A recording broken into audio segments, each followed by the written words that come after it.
In this segment, we'll learn how to configure ticket status. Go to Admin Settings and select Ticket Status under the General Settings.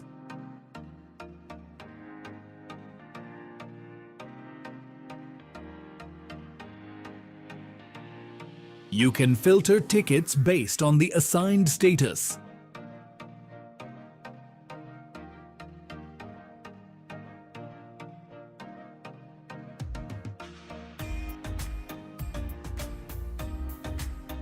Go inside the ticket to update the status of any ticket.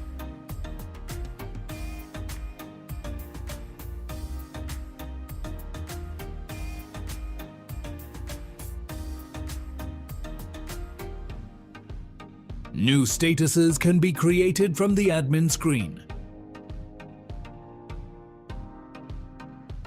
You can edit/delete statuses created by you from the admin screen.